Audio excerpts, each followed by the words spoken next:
তল্লাশিবাজ দলটিকে ধাওয়া করতে করতে কোলাপুর পুলিশের হাতে এমন একটা কেস এলো যাতে যুক্ত 4 জন খুনি এখন পুলিশ কাস্টাডিতে, কিন্তু লাশ শনাক্ত করা যাচ্ছিল না। মনে হচ্ছিল যেন এই মার্ডারের মাস্টারমাইন্ড একজন মহিলা, স্বাতী কাসারে, যে নিজেই একটা রহস্যের মধ্যে ছিল। দেখা যাক এই কেসের দ্বিতীয় তথা শেষ পর্ব। ক্রাইম পেট্রোল সতর্ক। শোনো, পুনে পুলিশের থেকে এই কেসের সমস্ত পেপারস আনাও। বলরাজ কওলের নিখোঁজ হওয়া থেকে সমস্ত ইনভেস্টিগেশনের রিপোর্ট। ওই মহিলা পর্যন্ত পৌঁছতে গিয়ে ও কার কার সাথে কথা বলেছিল, কি কি জবাব পেল, ছোট বড় সব রকমের রিপোর্ট আমার প্রয়োজন।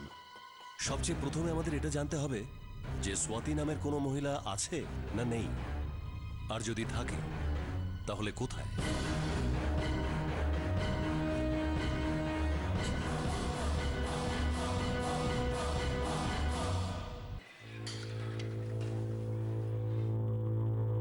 প্লিজ। আমি ফোনটা পাওয়া মাত্রই ভাবলাম আপনাকে এসে পার্সোনালি বলি। Thank you. ইনি হলেন স্বাতী কাসারে। এই ফটোগ্রাফ কোথায় পেলেন? এটা স্বাতীর বাড়ি থেকেই পেয়েছি। স্বাতীর পুনের বাড়ি থেকে? না, পানভেলের পাশে একটা গ্রাম আছে যেটা ওর বাপের বাড়ি, ওখান থেকেই পেয়েছি। আসলে বলরাজ কলের ওয়াইফ রিনা কলি আমাদের এই ঠিকানাটা দিয়েছে। দেখুন স্যার, আমি ওই স্বাতীর ব্যাপারে কিচ্ছু জানি না। যতটুকুনি জানা দরকার সেটা জানি যে আমার হাজবেন্ডের ও গার্লফ্রেন্ড, আর ও পানোয়েলের কোনো পাশের গ্রামে থাকে, আর ওর পুরো নাম স্বাতী কাসারে। পানভেলের পাশে কোন গ্রামটা? ধওতানি, ওখানেই থাকে।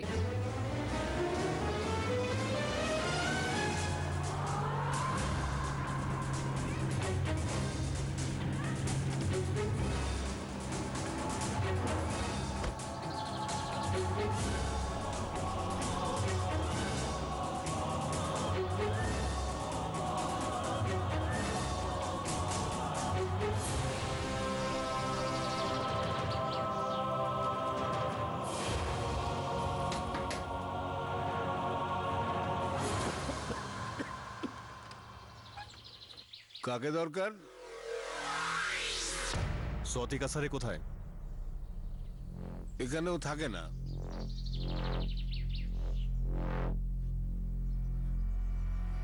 আপনারা ভেতরে এসে কথা বলুন না। স্যার, 1 বছর আগে আমার মেয়ের বিয়ে দিয়েছিলাম আমি। ওর স্বামীর নাম মকরন্দ সরোগে। আপনি কি জানেন যে আপনার মেয়ে স্বাতী বলরাজ কল নামে একজনের সঙ্গে সম্পর্ক রয়েছে? হ্যাঁ। আপনি এই ব্যাপারটা কবে জানতে পেরেছিলেন? আগে ও আমাদের জামাই মাকরান আমাকে বলেছিল। আমাদের সব শেষ করে দিয়েছে ও, সব কিছু। তার মানে শুধু বলরাজ কওলই বিবাহিত নয়, এই স্বাতীও ম্যারিড ছিল? হ্যাঁ, আর ওর হাজবেন্ডের নাম হলো মকরন্দ। ও পুনেতেই থাকে। ও ওখানকার একটা সরকারি অফিসের পিয়ন।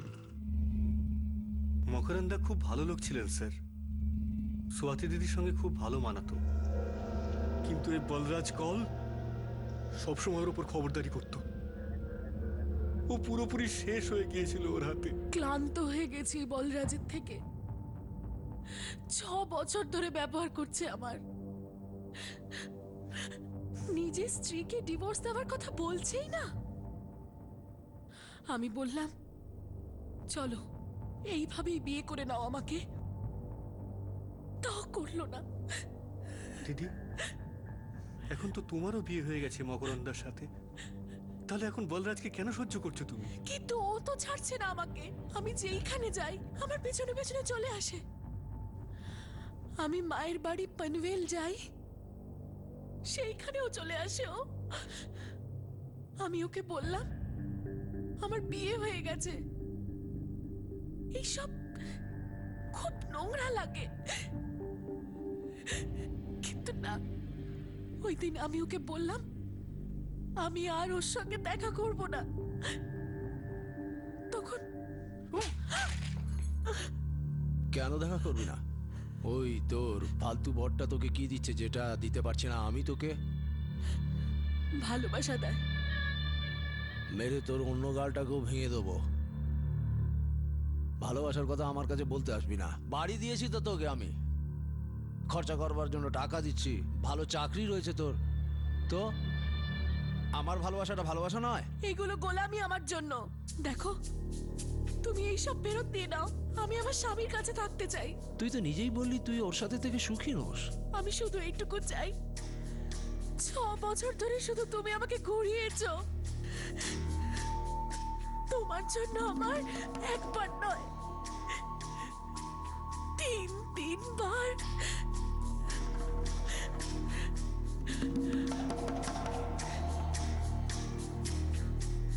আমি সব জানি।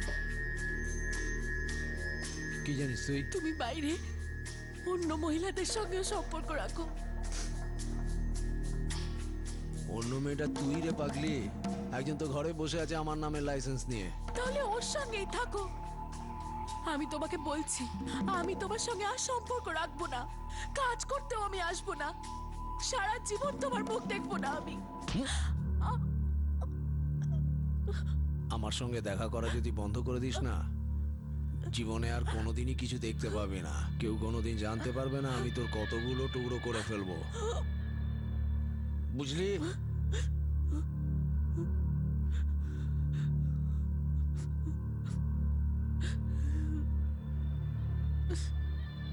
বস বস বস না, বস না। স্পেশাল কি বানিয়েছিস আজকে? এই তুই বলেছিলি ক্ষীর বানাবি, বলেছিলি না? বানিয়েছিস ক্ষীর? দুজনে একসাথে বসে খাবো। খুব বাজেভাবে ফেসে গিয়েছিল আমার স্বাতি দিদি। আর সোয়াতের স্বামী মকরন্দ, ওর কোনো আপত্তি ছিল না এই সম্পর্কে? হ্যাঁ, আপত্তি ছিল। কিন্তু তাও ও ওর সাথেই থাকতো। না, ওর সঙ্গে থাকতো না।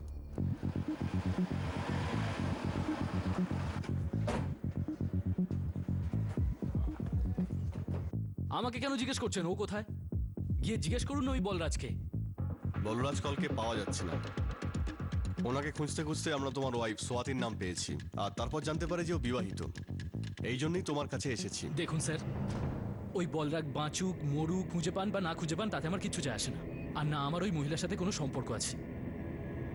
ওর সাথে বিয়ে দিয়ে ওর বাবা মা আর ওর মামা মিলে আমাকে ঠকিয়েছিল। আমাদের জামাইবাবু খুবই সাদাসিধে লোক। এই যে এই আমাদের ভাগ্নি স্বাতিমা, আয় আয়। পুনেতে কাজ করে। বেশি পড়াশোনা করেনি যদিও খুব পরিশ্রম করতে পারে। তুমি পুনেতে কোথায় সার্ভিস করো? কল টিচিং সার্ভিস নামের একটা কোম্পানি আছে, আমি ওইখানে সার্ভিস করি। আমি পুনেতে সরকারি কাজ করি। আচ্ছা, বিয়ের পরেও কি তুমি কাজ করতে চাও? হ্যাঁ, আমি বিয়ের পরেও সার্ভিস করতে চাই।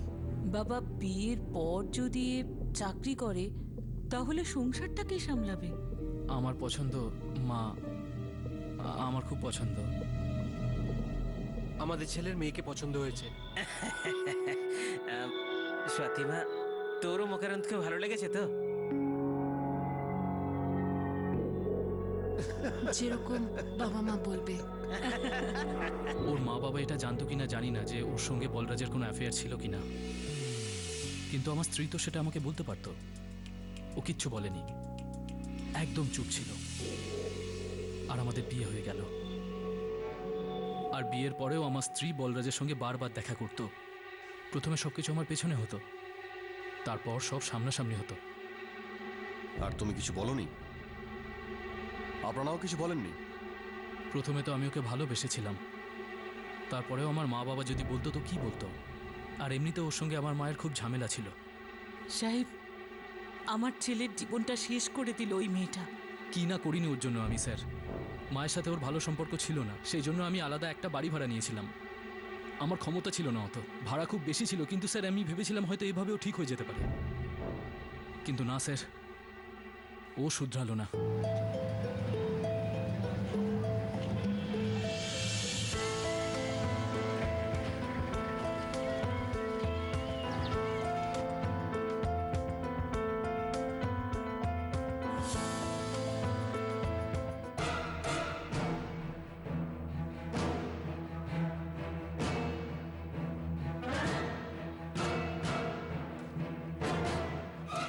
দরজা খোলো, দরজা খোলো, দরজা খুলতে বলছি।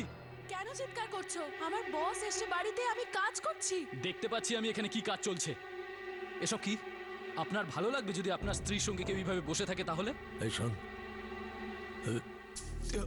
সরি, আমি আমার বউ, তোর বউ আর 4টে অন্য লোকের বউকে খুশি করতে পারি, বুঝেছিস? এই তুই এটা কি এনেছিস? দেখা দেখা দেখা, এটা কি? চুল বাঁধার ফুল আর জিলিপি। চুলের ফুল আর জিলিপি দিয়ে বউকে খুশি করা যায় না, বুঝলি?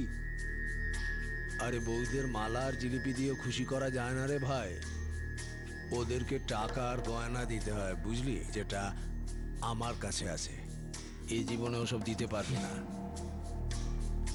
বেশি ওড়বার চেষ্টা করিস না, জিলিপি খা, ঠান্ডা জল খা, এই গরমে মাথাটা ঠান্ডা থাকবে।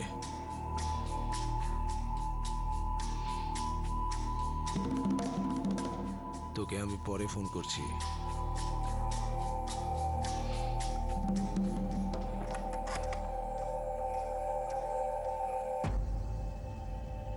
এই সব কিছু আমাদের বিয়ের আগে থেকে চলছিল না? বিয়ের আগে সম্পর্ক ছিল, কিন্তু এখন কিচ্ছু নেই। সম্পর্ক ছিল তো আমাকে বিয়ে কেন করলে?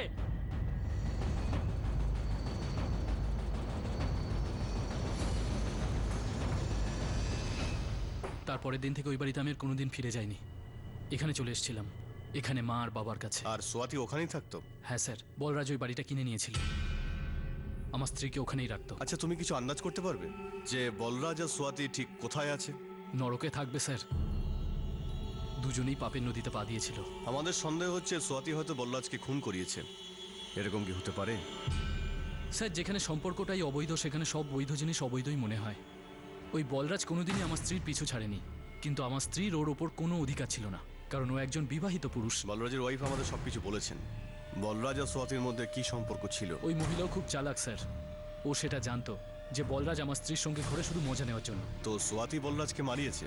আমার স্ত্রী বলরাজকে মেরেছে না মারতে সাহায্য করেছে, না বলরাজ আমার স্ত্রীকে মেরে ফেলেছে, বা এটাও হতে পারে স্যার বলরাজের স্ত্রী দুজনকে মেরেছে। সবাই ব্যর্থ স্যার, এখানে সবকিছু হতে পারে। সন্দেহ তালিকায় তো তুমিও রয়েছো। একদম স্যার, আমিও ওদেরকে মারতে পারি, কিন্তু যদি আমার এসব করার হতো স্যার তাহলে অনেক আগেই করতাম।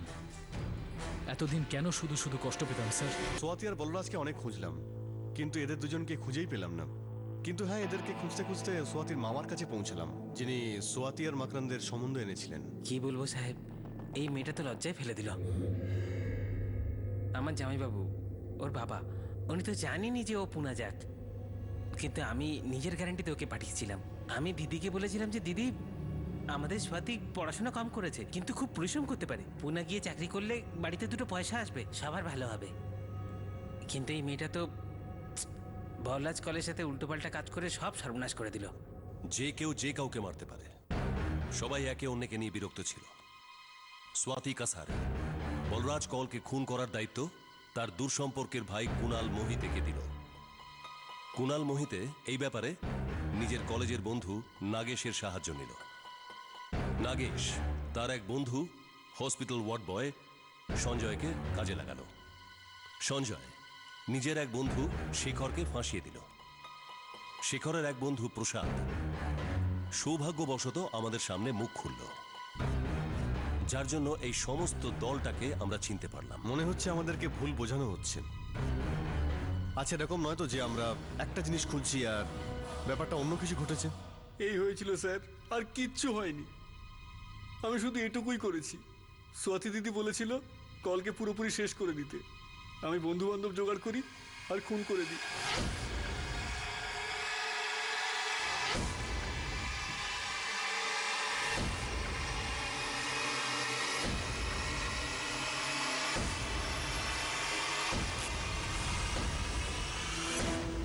দুটো শহরের পুলিশের কাছে একটা লাভ স্টোরি ছিল যেটা হেড স্টোরিতে রূপান্তরিত হয়ে যায়। এই কাহিনীটার বাস্তবতা টিকে ছিল কুনাল মোহিতের বয়ানের ভিত্তিতে, যে বলেছিল যে স্বাতী কাসারের কথাতেই সে বলরাজ কলকে খুন করেছিল। কিন্তু এই কাহিনীটাকে সঠিক প্রমাণিত করার জন্য স্বাতী হাজির ছিল না, সে গায়েব ছিল। অন্যদিকে বলরাজ কল নিখোঁজ হওয়ার পর তার ফ্যামিলি মিসিং কমপ্লেন দায়ের করেছিল। এখন পুলিশের সামনে এটাই প্রশ্ন যে আসলে গায়েব কে হয়েছিল, স্বাতী কাসারে নাকি বলরাজ কল, আর মার্ডার কার হয়েছিল? এটা এখনই মুম্বাই থেকে এসেছে কার্বন ডেটিং পরীক্ষার পরে। আর এটা প্রমাণিত হয়েছে যে হাড়ের ধ্বংসাবশেষগুলো 3 মাসের পুরনো নয়। কিন্তু এটা প্রমাণিত হয়নি যে এটা পুরুষ না মহিলার। এটা মেল না ফিমেল সেটা জানার জন্য কোনো অন্য পরীক্ষা নেই? ডিএনএ টেস্ট করে এটা প্রমাণ করা যায়, কিন্তু এই জন্য ব্লাড রিলেশন আছে কোনো রিলেটিভকে দরকার। আপনি এর ব্লাড রিলেটিভকে ডাকুন।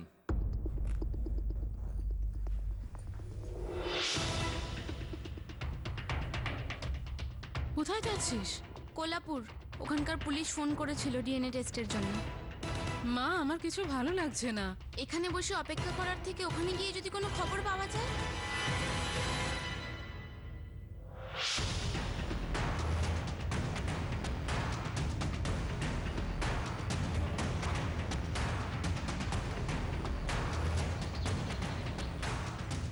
শুনছো? ডিএনএ টেস্টে আবার কি আছে? জানি না, ওখানে গিয়েই জানতে পারবো। তোমার কি মনে হচ্ছে স্বাতি কি বলরাজকে জানি না, কিন্তু কুনালকে তো অ্যারেস্ট করেছে।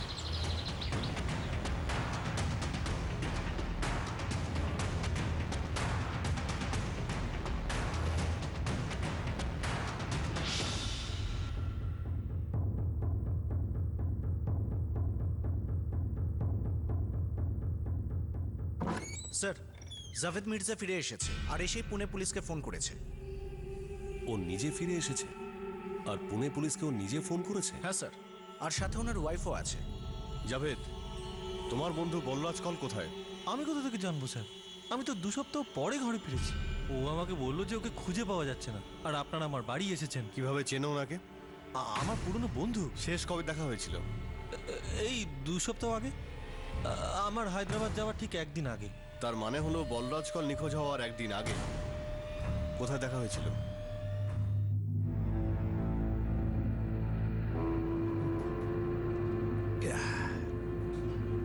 ব্যাস, একটা লাস্ট কোয়ার্টার আর তারপর বাড়ি চলে যাবো। আচ্ছা, তো আবার 2টো বাড়ি। আরে কোন বাড়িতে যাবি? আমার অনেকগুলো বাড়ি হতে পারে। জানি জানি। আবার চলুক বন্ধু, আর একটা কোয়ার্টার। না আমার বন্ধু, 1 ফোঁটাও আজ নয়। আর কালকে সকালবেলা হায়দ্রাবাদ যেতে হবে। তুই বস, আমি আসি রে ভাই। বস না ভাই, এটাকে বন্ধুত্ব বলছিস?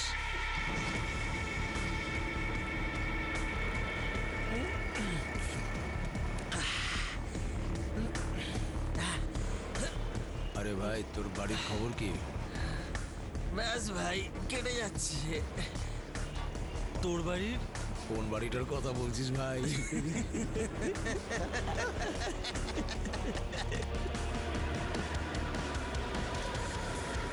দেখ বন্ধু আমার, সাবধানে। আর শোন, সাবধানে যাবি। টেনশন করিস না। চল। চল, আমি আসছি। চাপ নিস না, আমি ঠিক চলে যাবো।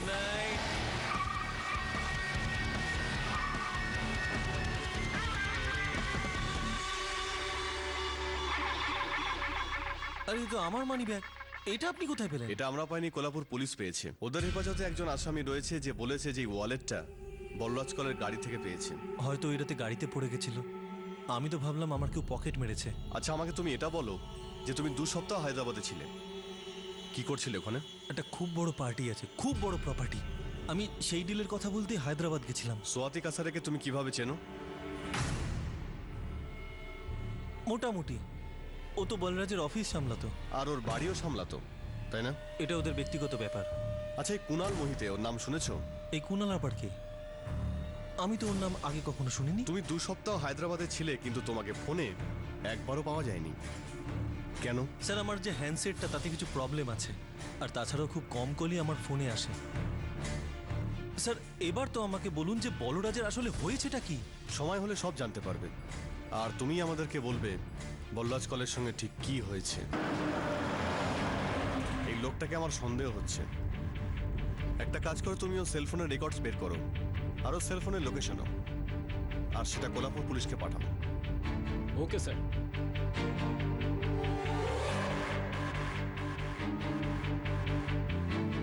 এমনিতেই খুব কম কলস দেখতে পাচ্ছি ওর নাম্বারে, আর যেগুলো আছে সেগুলোতে কোনো কাজ হবে না। স্যার পুনে পুলিশ জাভেদের ব্যাকগ্রাউন্ড চেক করেছে, সেরকম কিছু খুঁজে পায়নি। মানে জাভেদ তাহলে কিছু করেনি?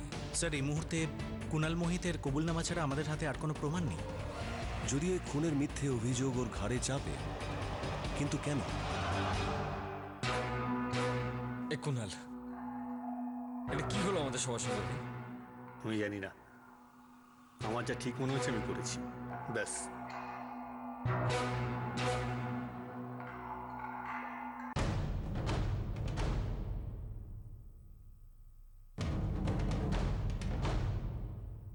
দেখো, আমরা প্রতিদিন কত রকমের অভিযোগ পাই যেখানে লাশটাকে জ্বালিয়ে দেওয়া হয় যাতে শনাক্ত করা না যায়।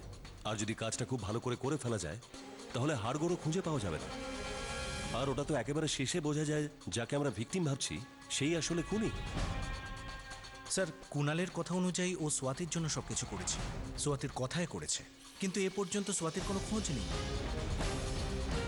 ডিএনএ রিপোর্টটা আগে হাতে আসুক, তারপর দেখবে সবকিছু পরিষ্কার হয়ে যাবে।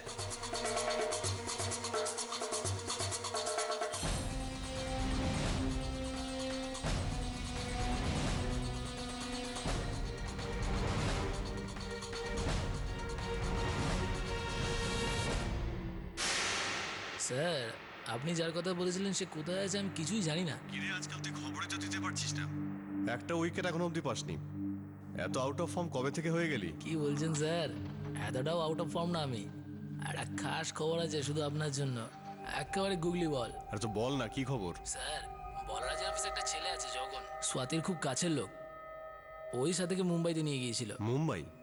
কেন?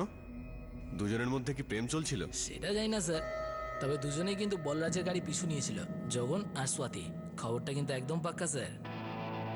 আমি কিছু করিনি স্যার। এখনো অবধি তো আমরাও কিছু করিনি, আর তুই এখন থেকে কান্নাকাটি শুরু করেছিস। বস বস, আরে বস, বসে পড় বসে পড়। তো তুই সোয়াতিকে মুম্বাই নিয়ে গিয়েছিলি গাড়িটাকে ফলো করতে করতে? স্যার সোয়াতি বলরাজ স্যারের থেকে বিরক্ত হয়ে গেছিল, দুজনের মধ্যে প্রতিদিনই ঝগড়া হতো। ঝগড়া? কি ব্যাপার নিয়ে ঝগড়া হতো? ওই বলরাজ স্যারের সাথে অন্য মেয়েদের অ্যাফেয়ার চলতো না, সেই নিয়েই ঝগড়া হতো। আচ্ছা, তোকে রিপোর্ট দিত যে কি কাণ্ড করেছে, কার সঙ্গে করেছে? না স্যার, ওই সোয়াতিই আমাকে বলতো সব। কেন, তোর সঙ্গে সম্পর্ক ছিল? না না স্যার, আসলে ওর সাথে কথা বলার কেউ ছিল না, আর আমরা অনেক বছর ধরে একই অফিসেই কাজ করি, সেই জন্য ওর সাথে বেশি কথা হতো। স্যার ও সত্যিই বলরাজের সাথে সম্পর্ক শেষ করতে চাইছিল, কিন্তু ও ওকে ছাড়ছিলই না।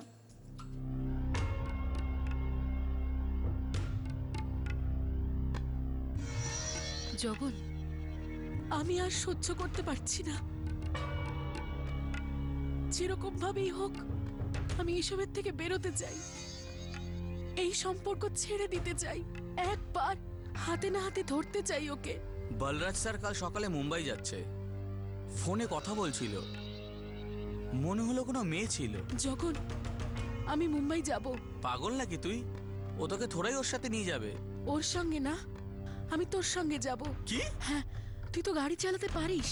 পাগল হয়ে গেছিস নাকি? এখনো পর্যন্ত না, কিন্তু হয়ে যাব। ওর থেকে রেহাই না পেলে পুরো পাগল হয়ে যাব আমি। জগন, তুই আমায় সাহায্য করবি তো?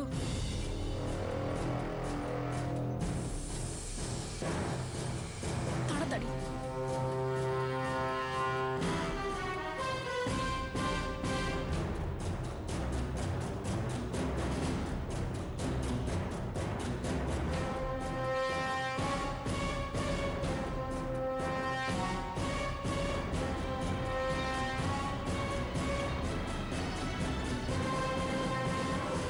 আমরা ওখানে অপেক্ষা করছিলাম, সোয়াতি ভিতরে যেতে চাইছিল, আমি ভয় পাচ্ছিলাম।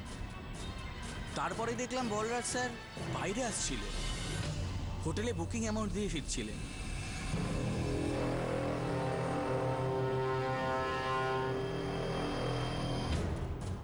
আমরা সারাদিন ওনার পিছু নিয়েছিলাম, কিন্তু কোনো মেয়েঘটিত ব্যাপার দেখতে পেলাম না।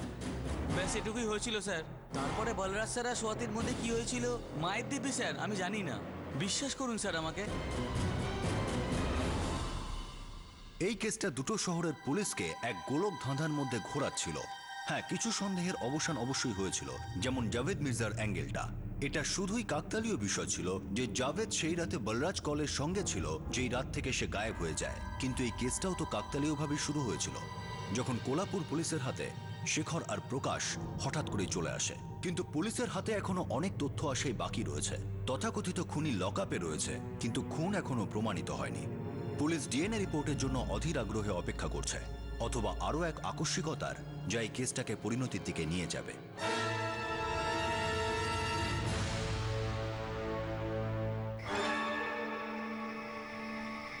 একে কোথায় নিয়ে যাচ্ছ?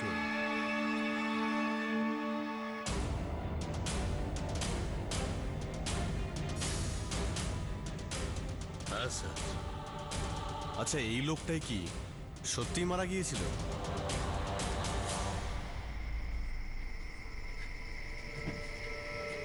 হ্যাঁ স্যার, এই লোকটাই তো ছিল। ওরা বলছিল অজ্ঞান হয়ে গেছে। আমার তো কোনো ঝামেলার ব্যাপার মনে হয়নি, আর ওই দিন আমি একটু তাড়ায় ছিলাম, এই জন্য আমি চলে গিয়েছিলাম। তাহলে আমাদেরকে আপনি কেন এখানে বলতে এলেন? আপনারা 3-4 বার পাড়ায় এসেছিলেন জিজ্ঞেস করতে। পাড়ার লোকরা আমায় বলেছিল, আমারও তাই মনে হলো যে আপনাকে বলা। হ্যাঁ স্যার, আমি মেরেছিলাম স্যার, ওকে মেরেছিলাম স্যার আমি। আর কতবার জিজ্ঞেস করবেন স্যার?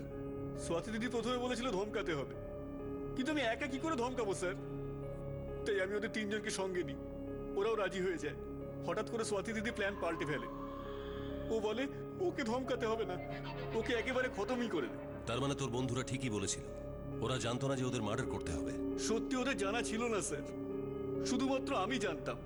আর স্বাতী দিদি ওই তো পুরো প্ল্যানটা করেছিল। ও আগে থেকেই সবকিছু সেটিং করে রেখেছিল। কিন্তু এখন এসব কি করে সম্ভব?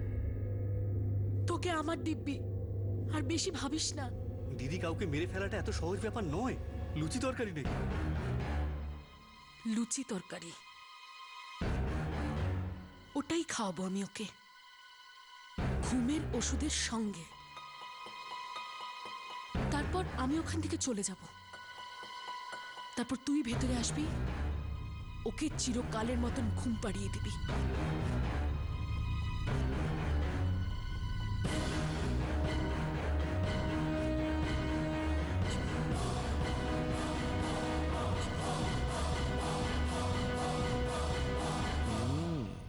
সূর্য আজ কোন দিকে উঠেছে? তরকারি আর লুচি? আরে বাহ, বেশি ভালো আসছিস মনে হচ্ছে। আমার হাতের তৈরি এই শেষ লুচি তরকারি, এরপরে তুমি আমাকে ছেড়ে দেবে। তুই আমার পিছনে ছুটছিস, মুম্বাই পর্যন্ত এসেছিস ওই জগনের সাথে, গোয়েন্দাগিরি করছিস। হাতে নাতে ধরবি নাকি আমার? কি পাবি তুই আমার কাছে? কি কি ফাঁস করবি? ঠিক বলেছ তুমি। আজ পর্যন্ত আমার হাতে কিছু আসেইনি। সব ভালোবাসা, সব সম্মান, বাকি সব কিছু তোমার স্ত্রী আর তোমার বাচ্চাই পেয়েছে। 6 বছর ধরে ভোগ করেছো তুমি আমার শরীরকে। আমার নিজের বিয়ে ভেঙে গেল 3-3 বার বাচ্চা নষ্ট করার পর। এখন তো আমি মাও হতে পারবো না। জীবন্ত লাশ হয়ে গেছি আমি। আর কত নিচে নামাবে আমাকে? তুই যতটা নিচে নামতে চাইবি, আমি তোকে ঠেলে নামাবো। তুই যেখানে যেতে চাইছিস যা, কিন্তু ফিরে তোকে আমার কাছেই আসতে হবে। তুই হলি আমার নেশা, আর আমার নেশা তোর মন থেকে জীবনে কোনোদিন যাবে না। যাবে, খুব তাড়াতাড়ি যাবে।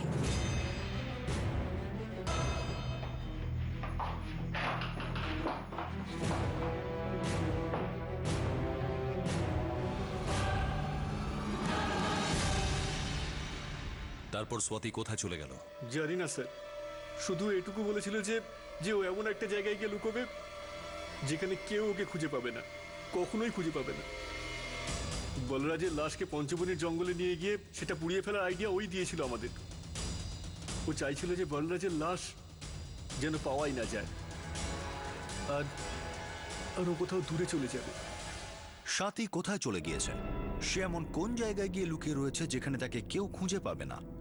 পুলিশ এবার কুণালের স্বীকারোক্তিকেই মোটামুটি সত্যি ভেবে এগোচ্ছে। তাই এটা মেনে নেওয়া হচ্ছিল যে স্বাতী সেই লোকটাকে খুন করেছে যে কখনো তাকে ভালোবাসতো। কিন্তু স্বাতীর কি নিজের জীবনের প্রতিও বিতৃষ্ণা চলে এসেছিল? সেও কি সেখানেই পৌঁছে গিয়েছিল যেখানে বলরাজ কলকে পাঠাতে চেয়েছিল? একটা ছোট্ট গ্রামের কথা শুনতে পাচ্ছি। সূত্র থেকে এটা জানতে পারছি যে স্বাতীর ছোটবেলার বন্ধু ওখানে থাকে। স্বাতী ওখানে খুবই যাতায়াত করত, আর এই সময় আমার পুরো বিশ্বাস যে ওকে ওখানেই পাওয়া যাবে।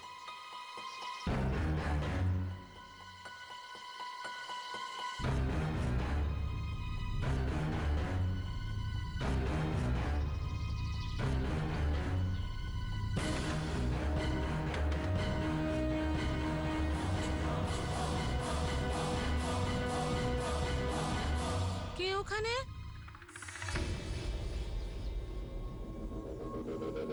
সোয়াতিকে একটু ডেকে দাও না। কোন সোয়াতি? এখানে কোনো সোয়াতি থাকে না। আরে ওকে বলো কুনাল খবর পাঠিয়েছে, জরুরি একটা কথা বলতে হবে। দরজা খোলো।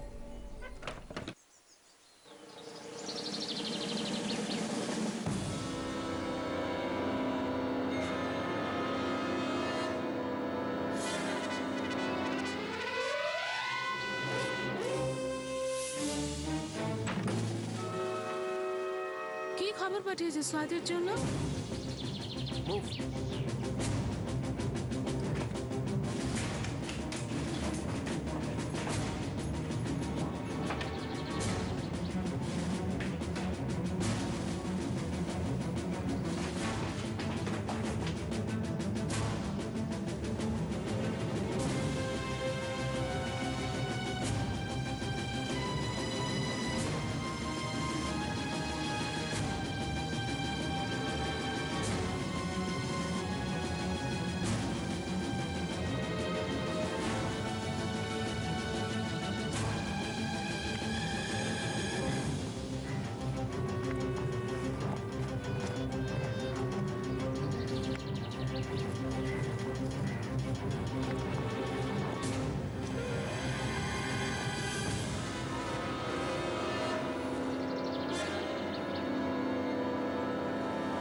যখন বলরাজ আমাকে কাজ দিল, কাজ শেখালো, সাহস দিল, তখন আমার জন্য ও ভগবানের মতন ছিল। আর যখন ও ভালোবাসার কথা বলল, আমি তো ভাবলাম আমার জীবন শুধরে গেছে। ও আমাকে কথা দিয়েছিল যে ও নিজের স্ত্রীকে ডিভোর্স দেবে। মনের সঙ্গে সঙ্গে সমাজে আমাকে স্থান দেবে। কিন্তু ও শুধু একটা খেলনার মতন আমাকে ব্যবহার করছিল। আর সব খেলনার মতনই একদিন আমিও ভেঙে গেলাম। কিন্তু কিছু খেলনা ভেঙে গিয়েও ভয়ঙ্কর হয়ে ওঠে, অস্ত্র হয়ে যায়, যেটা আমি হয়ে গেছি। কুনাল আপনাদের যা যা বলেছে তা সবটাই সত্যি, কিন্তু আরো একটা সত্যি আছে। যে যন্ত্রণা ও আমাকে দিয়েছিল, ওই যন্ত্রণা আমি আমার স্বামী মকরমকেও দিয়েছিলাম।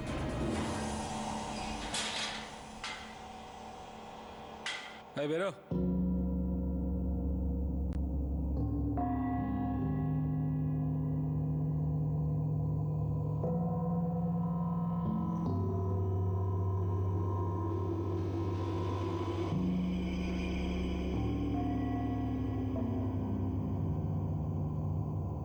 যখন তোর মামা তোকে পুনায় নিয়ে গেল, তখন আমি তার বিরুদ্ধে ছিলাম। ওখানে গিয়ে যখন তুই ভালো চাকরি শুরু করলি, গর্বে আমার বুকটা ফুলে উঠেছিল। আমি গর্ব অনুভব করছিলাম। মা, সব একদম ঠিকঠাক চলছিল, আর সামনে তুই অনেক দূরে এগিয়ে যেতে পারতিস। এত ভালো একটা ছেলের সঙ্গে তোর বিয়ে হয়েছিল, আর তারপর ওরকম একটা নোংরা লোকের সাথে সম্পর্ক রেখেছিলিস সোয়াতি। তুই কখনো ভাবিসনি এটা, যে এটা খারাপ? ভেবেছিলাম, খুব ভেবেছিলাম, কিন্তু আমার মনে হচ্ছিল কোনোটাই ভুল না। যদি ভুলটা বুঝতাম তাহলে আমি এরকম হতাম না, আর না কুনাল আর বাকি ছেলেগুলোর জীবন নষ্ট হতো। মা, বাবা যদি এতই খারাপ স্বামী হয়, তুমি এত কিছু কেন সহ্য করেছো? মা, আমি আমার স্বামীকে ছেড়ে দিলে তুই তো তোর বাবার থেকে আলাদা হয়ে যেতিস। কিন্তু মা, বাবার না জানি স্বাতি ছাড়া আরো কত মেয়ের সাথে খোলাখুলি অ্যাফেয়ার ছিল। এত সব জেনেও তোমার নিজের প্রতি কোনো লজ্জা আসেনি? তোর বাবার যখন লজ্জা ছিল না, তাহলে আমার কেন লজ্জা থাকবে? আর আমার ওর থেকে বেশি তোদের তিনজনের চিন্তা ছিল। আর ওনাকে ছেড়ে দিলে কেমন করে তোদের বড় করতাম, কেমন করে মানুষ করতাম তোদের?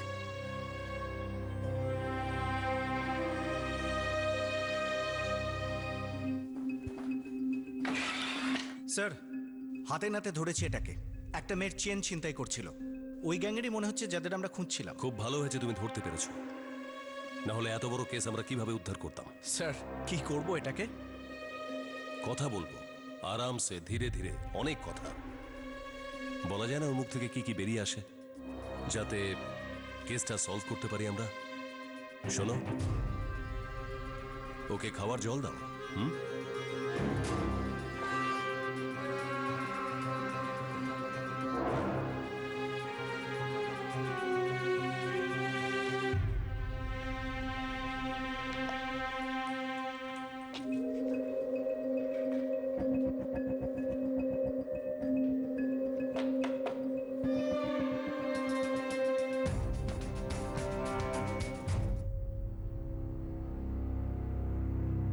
ডিএনএ রিপোর্ট আসা এখনো বাকি আছে, যেটা প্রমাণ করবে যে পুলিশ যে অস্থিগুলো পেয়েছে সেগুলো সত্যি বলরাজ কলের কিনা। স্বাতীর গ্রেপ্তারি আর স্বীকারোক্তির পর পুলিশের কাছে এখন অনেক সার্কামস্ট্যান্সিয়াল এভিডেন্স আছে, যাতে এটা প্রমাণিত হবে যে বলরাজ কলকে সত্যি মেরে পুড়িয়ে ফেলা হয়েছিল।